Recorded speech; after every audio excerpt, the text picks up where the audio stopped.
নমস্কার বন্ধুরা, আমার রান্নাঘরে তোমাদের আবারও স্বাগত জানাই। তো আজকে দেখো, এটা হাতে কচু দেখতে পাচ্ছ। তো এই কচুটার নাম এখানে ভোর কচু বলে।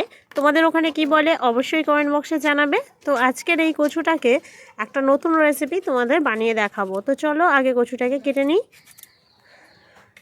আমি এই রেসিপিটা শুধু এই কচু দিয়ে বানাচ্ছি বলে এটা নয় যে শুধু এই কচুটা দিয়েই হবে, কিন্তু এটা বেশি অত্যাধিক যে মানকচুগুলো ধরো না, অত্যাধিক গলা চুলকায় বা যাই কিছু হোক, যে কোনো কচু হোক, সেই কচুর ওপরেই তোমরা এটা বানাতে পারবে। তো এটা বড় বড় করে 4 পিস করে নিয়েছি। জলে এবার ভালো করে ধুয়ে নেব। নিয়ে এটা আমি একটু গ্রেট করে নেব, সেই জন্য আমি এটাকে বড় বড় পিস রেখেছি। তোমরা চাইলে শিলনোড়াতেও বেটে নিতে পারো, কিংবা মিক্সিতে না দেওয়াটাই ভালো, তাহলে টেস্টটা অতটা ভালো হবে না।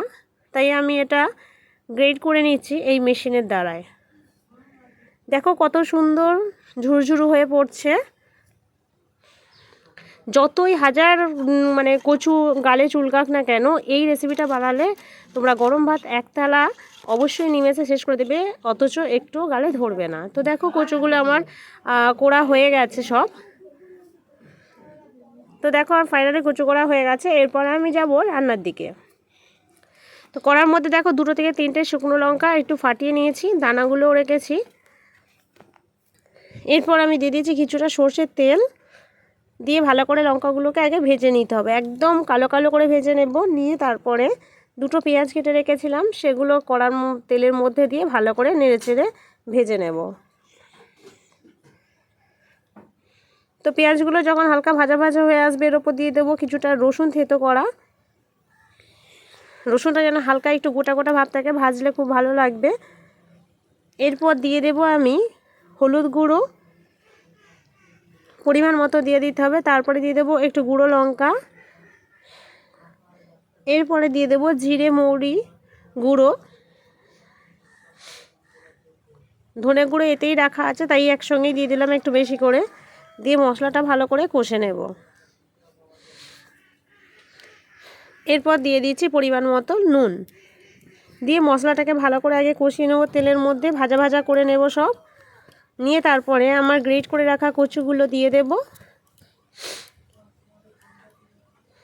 এমন অনেক কচু আছে গলা ধরে বলে অনেক কচু ফেলে দিতে হয়, আর বাজার থেকে কিনে এনেও, কিন্তু একদম না ফেলে তোমরা এইভাবে বানিয়ে খাবে, খেয়ে কমেন্ট বক্সে আমাকে জানাবে কেমন হয়েছিল। তো কচুটাকে আমি ভালো করে মশলার সঙ্গে মাখিয়ে নেব।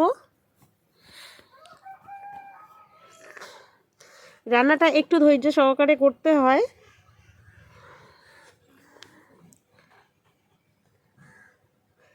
তো দেখো এইভাবে পুরো মশলাটা মাখিয়ে নিয়েছি, খুব সুন্দর একটা গন্ধও বেরিয়েছে।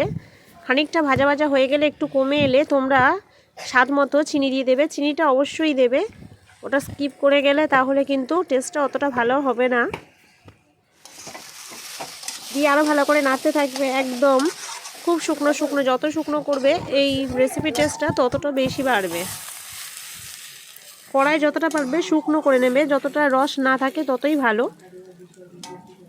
এটাকে ঘুরিয়ে ফিরিয়ে আমি আরও ভালো করে ভেজে নেব। তো দেখতে পাচ্ছ আমি কতটা শুকনো করে এটাকে ভাজার চেষ্টা করছি। তোমরাও একদম তাড়াহুড়ো না করে লো আঁচে দিয়ে ভালো করে এটাকে শুকনো করবে। তো দেখো ফাইনালি কচুর রেসিপিটা আমার রেডি হয়ে গেছে। এরপর আমি এটাকে তুলে নেব।